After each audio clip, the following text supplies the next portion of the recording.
Olá, pessoal, bem-vindos a mais uma semana de estudos do período de 3 de agosto a 7 de agosto. Em língua portuguesa, veremos a acentuação de algumas palavras, especialmente as proparoxítonas, paroxítonas e oxítonas.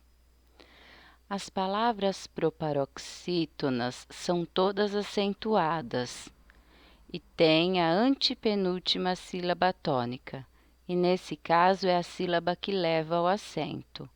A vogal com timbre aberto é acentuado com um acento agudo, já com timbre fechado ou nasal é acentuada com um acento circunflexo. Por exemplo, timbre fechado: lâmpada, relâmpago, Atlântico, trópego. Timbre aberto: Júpiter, lúcido, ótimo, víssimos, flácido. As palavras paroxítonas têm a penúltima sílaba tônica. São acentuadas todas que não terminam em, ens, a ou as, e ou es, o ou os. A regra é oposta à da acentuação para a oxítona. Portanto, as terminadas em i e is são paroxítonas. Por exemplo, táxi, lápis, grátis, júri. As terminadas em u, us, uns, on, nos e n também são paroxítonas acentuadas. Por exemplo, vírus, álbum, nêutron, prótons, hífen. E o ditongo crescente, que é aquele que termina com uma semivogal e uma vogal. Por exemplo, colégio, história, água. As terminadas em L, N, R, X e PS também são acentuadas: incrível, útil, ágil, fácil, amável. E as terminadas em ans, ão, iãos, ímã, órfã, ímãs, órfãs, bênção, órgão, sótãos. A regra das oxítonas, que tem a última sílaba tônica, são acentuadas todas que terminam em a ou as. Parava, tapá, estás, irás, cajá. As que terminam em e ou es. Você, café, urupês, jacarés. Também as que terminam em o ou os. Giló, avó, avô, retrós, supôs, paletó, cipó, mocotó. E também as que terminam em ou ens, alguém, armazéns, vintém, parabéns, também e ninguém. Então, estas são as regras para as palavras proparoxítonas, paroxítonas e oxítonas. Este mês de agosto, comemoramos o Dia do Folclore.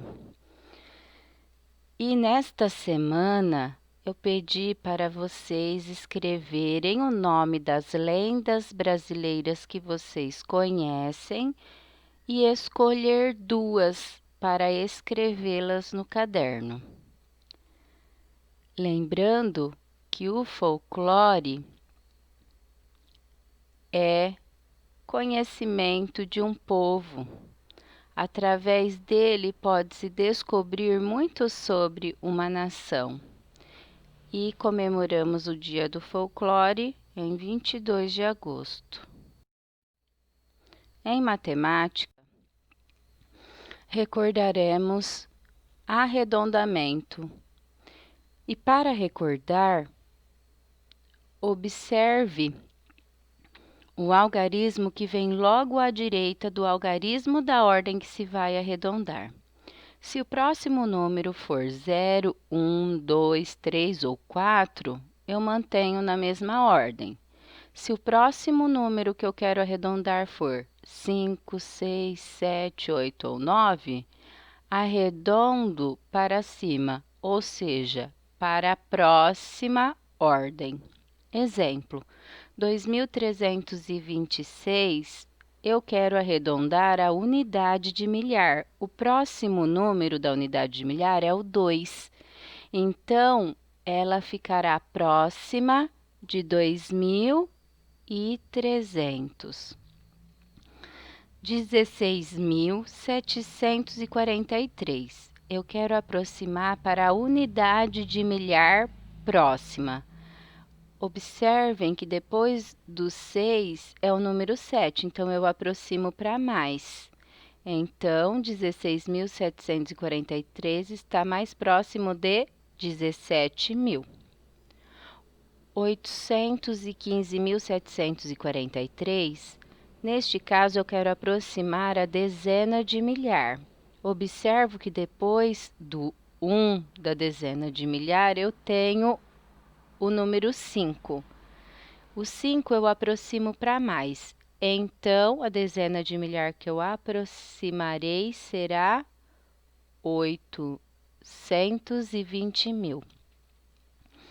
Último exemplo, se eu tenho o número 35.816.746 e eu quero aproximar para a unidade de milhão mais próxima, eu observo o próximo número, que é o 8. O 8 eu aproximo para mais. Então, a aproximação é de 36 milhões. Veremos também a operação inversa da divisão, que é a multiplicação, e a operação inversa da multiplicação, que é a divisão. Observem dois exemplos no caso da divisão. Se eu tenho 24 dividido por 2 e o quociente é 12, ou seja, o resultado, para eu saber se a conta está certa, eu faço o quociente, que é o resultado 12, vezes o divisor e tem que dar o dividendo. Num outro caso, eu tenho 34 dividido por 3, que o quociente, ou seja, o resultado é 11 e eu tenho o resto 1. Então, eu realizo a conta da mesma forma. O quociente, o resultado, 11 vezes o divisor 3, deu 33 no dividendo. Só que eu preciso somar o resto, que é 1. Aí, deu certo a resposta. No interdisciplinar, veremos a distribuição da população brasileira. Embora o Brasil seja um dos países mais populosos do mundo, seus habitantes estão distribuídos de forma desigual pelas regiões brasileiras, como podemos ver no mapa abaixo. Vamos observar neste mapa que no Brasil a distribuição da população é irregular. Observamos os maiores estados em extensão territorial, como o Amazonas, e é um dos menos populosos. Já os estados como São Paulo e Rio de Janeiro são menores em extensão territorial e são mais populosos. Espero que vocês tenham uma ótima semana de estudos.